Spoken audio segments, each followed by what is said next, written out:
Salut à tous, il est 7h30 du matin. On est un petit peu tôt au marché de Tsujiki à Tokyo. Et bah, ça commence sur une note un peu décevante puisque en fait la partie des thons, des poissons est ouverte qu'à partir de 9h au public. Et quand on sait que tout commence à 4h30 du matin ici, toutes les enchères, tous les trades, tous les achats entre fournisseurs, revendeurs, pêcheurs et autres se fait bien avant. On va évidemment louper une partie de ce qu'on voulait voir, mais c'est pas très grave, on est quand même sur le plus grand marché aux poissons du monde. Ici on traite plus de 2 millions de tonnes de poissons par jour, quand on sait qu'à Rungis par exemple c'est 255 tonnes environ. Ça donne une idée de la taille, de l'activité de ce qui se passe ici. On est vraiment au cœur là, du poisson au Japon et peut-être dans le monde.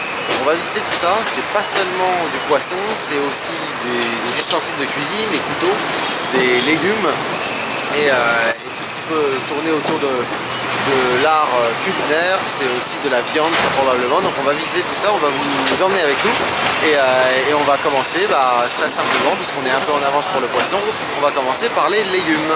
Allez, on y va. Alors un petit mot, ça s'agite quand même pas mal.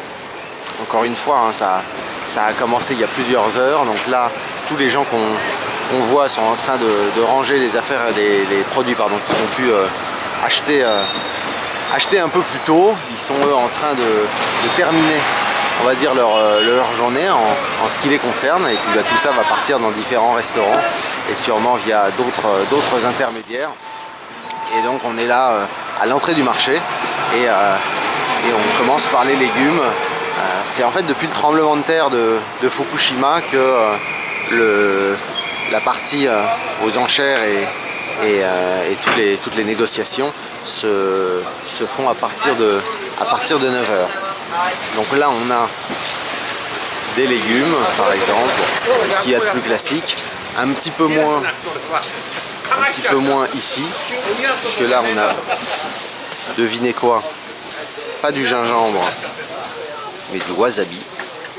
Donc voilà à quoi ça ressemble le wasabi. Et quand on parlait de wasabi frais, et bien en fait c'est cette racine qu'on coupe, qu'on râpe, on mélange un petit peu à l'eau pour en faire la sauce piquante verte qu'on connaît, qu'on apprécie plus ou moins. Donc ça continue comme ça tout du long. On va se balader, on va filmer, on va prendre des choses par-ci par-là, on va discuter, on va découvrir et on va évidemment faire tout ça aussi pour vous. On continue tout doucement. Alors ce qui est drôle, c'est que tout à l'heure, pendant que je parlais et que je tenais la caméra, il y avait plein de personnes qui passaient devant moi et qui se baissaient, croyant que je filmais ce qu'il y avait devant moi. Elles ne se doutaient pas que je me filmais moi-même, donc c'était assez drôle de les voir passer et de se courber juste devant. Sur ma gauche, juste là, on a des fleurs et on a bien vérifié, et oui, en fait ce n'est pas seulement pour la décoration, c'est aussi pour les manger.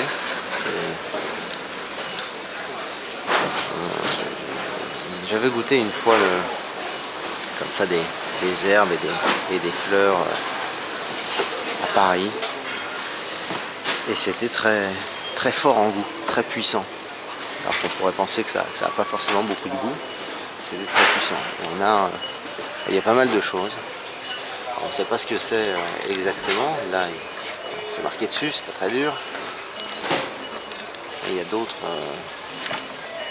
produits comme ceux-là.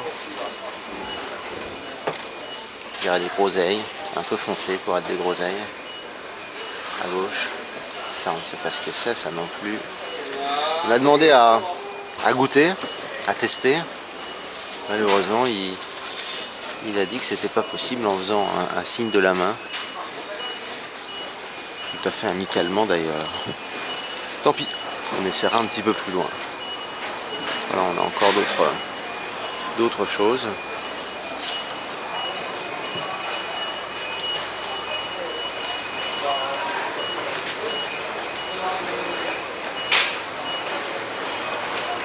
C'est drôle parce que au-delà du goût que ça peut avoir, il y a aussi la forme qui permet de créer sûrement des assiettes originales.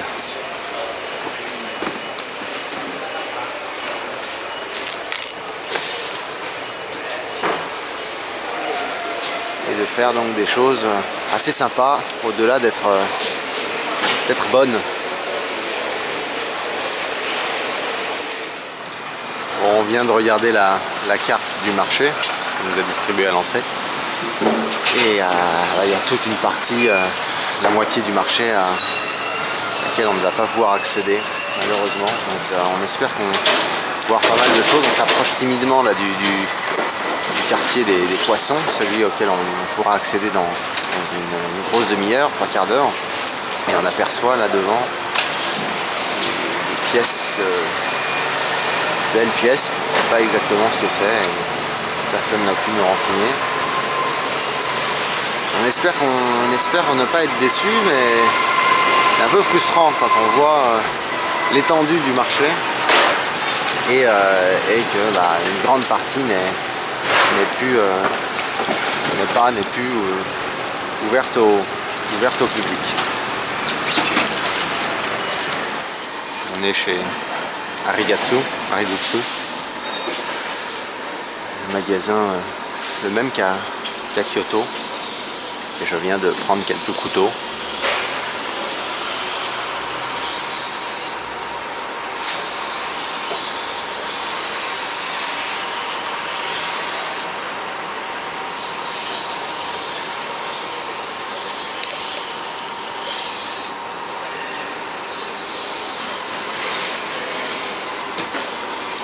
Et donc il me les affûte. Les prix sont clairement moins chers qu'à Paris.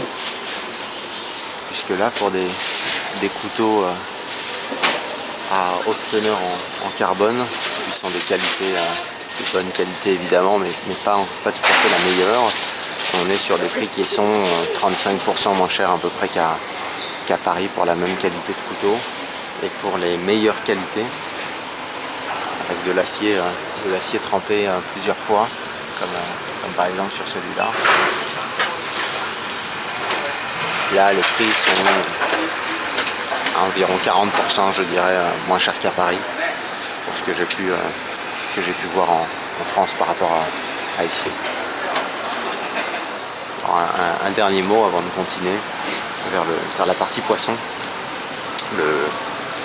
Là, en fait, le vendeur a utilisé plusieurs pierres pour tailler le même couteau, des pierres différentes, sûrement de grammage différentes. Il humidifie la lame, et donc c'est intéressant de voir la technique qu'il utilise en direct là depuis le marché de Tsujiki.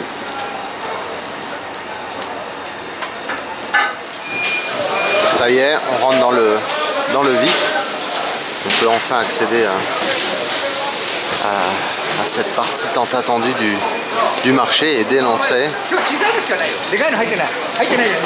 on tombe sur des choses intéressantes.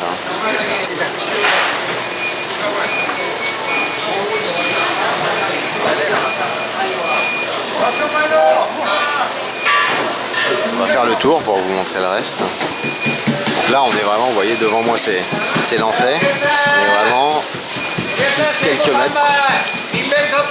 On va voir ce que ça va donner après. Et il y a déjà pas mal de choses. Ça bouge encore.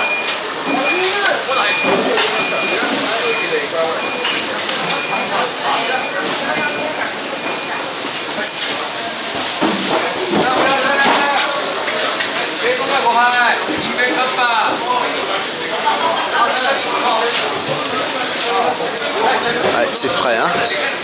Ah, le fugu. On a de la chance.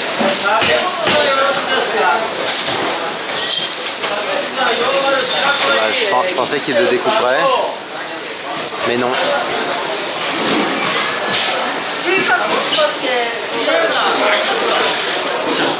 Alors là, il y a encore d'autres choses.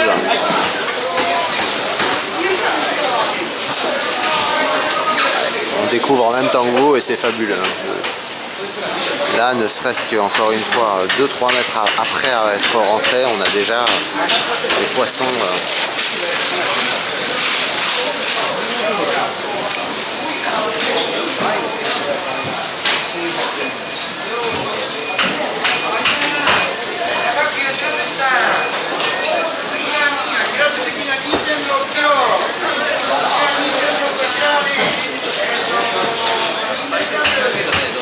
Des maquereaux d'une belle taille. Allez, on va continuer. Et dès qu'on voit quelque chose de sympa, on revient. On continue, on a fait une vingtaine de mètres. Alors faut faire attention parce que ça passe, ça va, ça vient. Pourtant il est 9 h du matin, donc on imagine ce que c'est quand il est 5h30 ou 6 h et que tout s'active. Et là on est sur un stand, je dirais, où c'est du crabe. Avec là le fameux crabe poilu.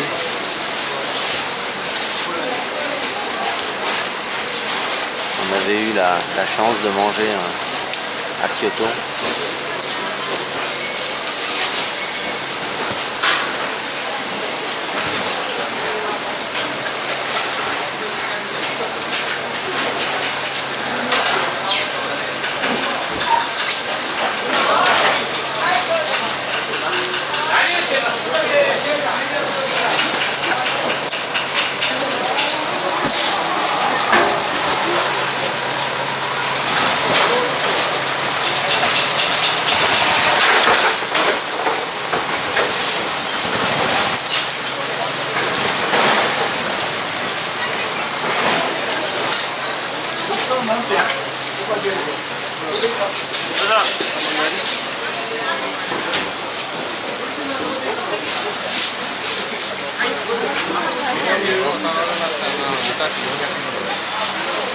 Allez, à tout à l'heure. Alors, deux remarques. La première, c'est que ça sent pas du tout mauvais. Ça ne sent pas le poisson, très peu, par rapport aux poissonneries qu'on a où ça sent pas forcément très fort, mais là, ça sent quasiment rien. Deuxième remarque, quelqu'un découpait du thon juste avant et quand j'ai sorti la caméra il m'a dit de l'arranger, mais là j'en ai trouvé d'autres et donc je voulais quand même filmer parce qu'on a de superbes morceaux de thon.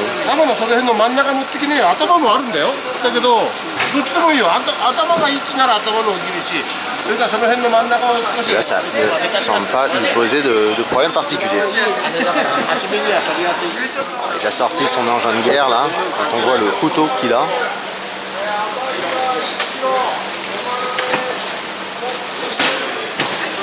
On n'en avait pas vu des comme ça.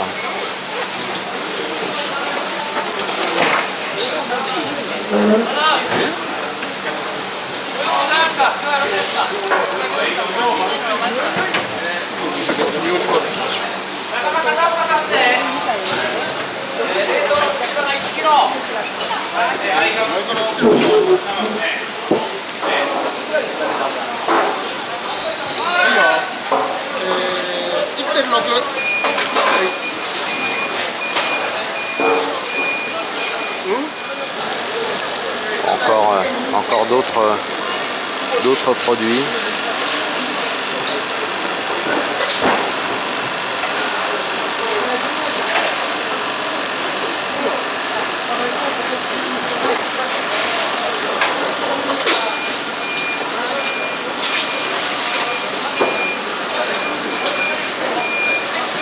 Des noix de Saint-Jacques.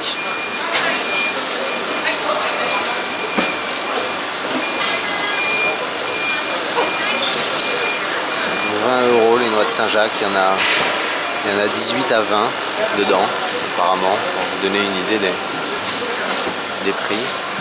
Les plus grosses en tout cas, les autres à côté à droite sont à 17 €.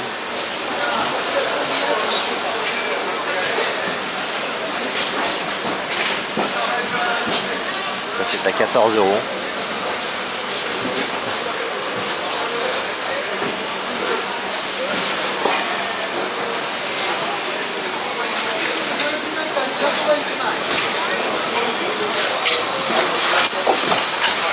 Du fugu.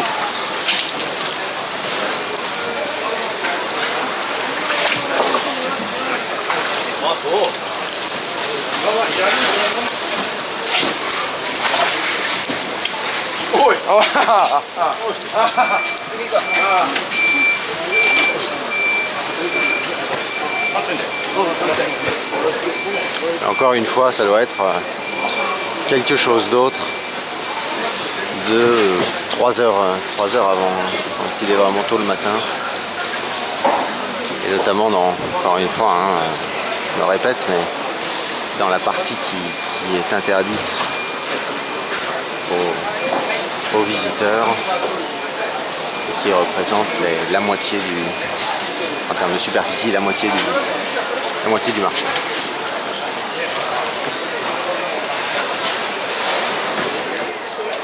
Donc, tout est vraiment très frais. Personne là vient de sortir d'un des cartons des gambas et elles étaient toutes en train de frétiller, et il enlevait celles qui n'étaient pas celles qui lui semblaient mortes, et il les mettait dans ce bac là. Là il est peut-être en train d'en sortir d'autres. On va attendre 2 secondes pour voir si c'est le cas.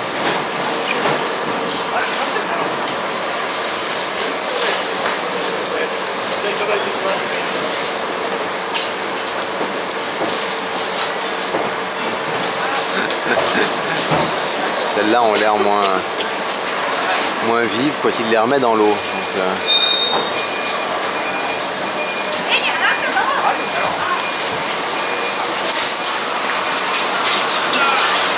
Et on sent que la plupart des gros morceaux, qu'un certain nombre de types de poissons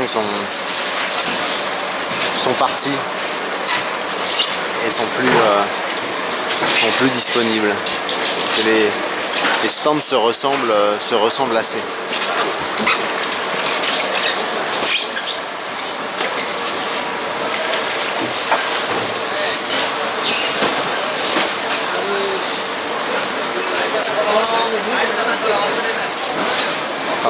Quand on voit les prix, on a envie d'acheter plein de choses.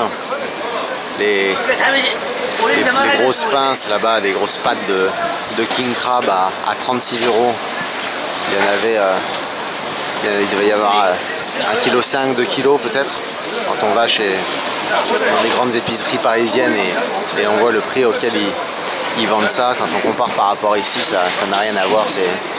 C'est facilement 3 fois moins cher, peut-être même plus. Il faudra que je compare en revenant à Paris. Et là on a des pinces de crabe aussi, toujours peut-être du king crab vu la taille. Et là on est à 15,50 €. Pareil, c'est bien plus abordable que chez nous.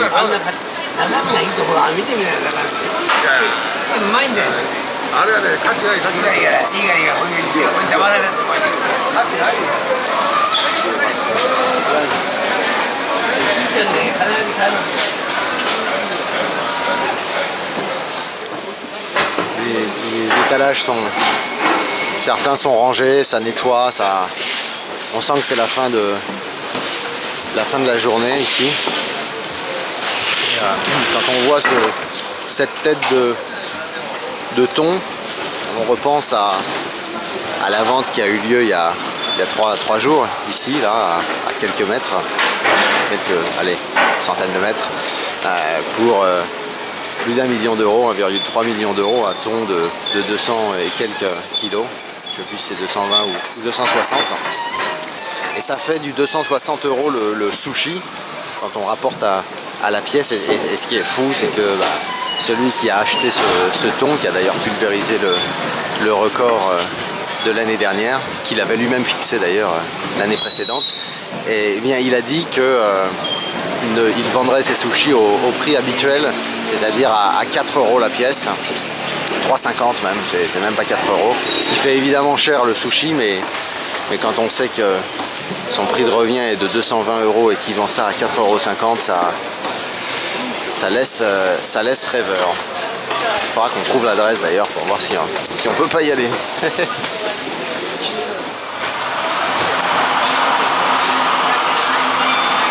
Alors lui il découpe à la scie, mais tout à l'heure on en a vu un qui avait un morceau qui était 4 ou 5 fois plus gros. C'était impressionnant. Et puis là on tombe sur un rayon, on va dire, où tout ça ce sont des algues, différents types d'algues, de poissons séchés.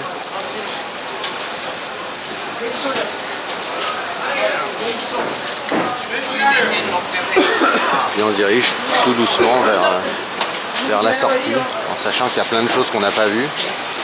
On n'a pas vu beaucoup d'araignées de mer, on n'a pas vu beaucoup de saumon. Il y a tout un tas de variétés de poissons qu'on n'a pas non plus beaucoup vu. Et comment on explique ça? Eh bien on se dit que soit ce n'est pas la saison, soit tout ça c'est dans la partie à laquelle on ne peut pas accéder. C'est un peu frustrant, mais bon.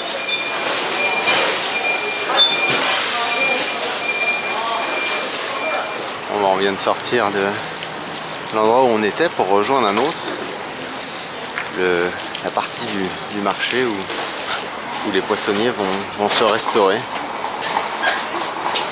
et les touristes également. Donc on va se trouver un petit endroit où se poser pour manger un peu du salé, du poisson, et puis peut-être du sucré. Puis juste avant on était dans un endroit un peu plus petit, quelques allées, où ils vendaient des choses pour faire la cuisine, pour le riz, des dim sum, des baguettes, des plateaux aussi, des assiettes, des bottes comme en face. Donc chaque partie du marché a ses caractéristiques et ses fonctions. On termine ce reportage par quelques sushis, un sushi bar on est tous les uns à côté des autres, il y a 7 ou 8 précédents, il y a plein tout du long, certains, il y a une queue où il faut attendre 1 heure, mais malheureusement on n'a pas le temps d'attendre aussi longtemps, donc on s'est mis dans un autre et on vient d'en commander quelques-uns. On ne s'est pas donné, on pensait que ce serait un petit peu plus cher que ça, un petit peu moins cher pardon que ça, mais apparemment c'est extrêmement frais. Audrey a goûté, à son visage j'ai vu que ça avait l'air particulièrement fameux. On va vous en dire un peu plus tard. Je vous laisse regarder ce qu'il en est.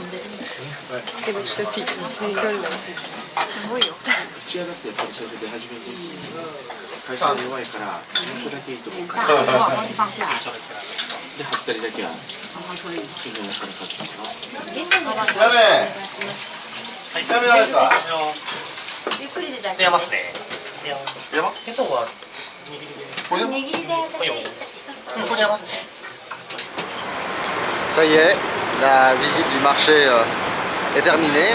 On a le ventre un peu plus plein. C'était bon, c'était généreux, copieux sur les portions. C'était encore une fois un poil cher, mais c'était vraiment généreux. Il y avait beaucoup plus de poissons que de riz. Donc là on va rentrer pour faire autre chose, continuer de se balader dans la ville, et je vous souhaite à tous une excellente journée.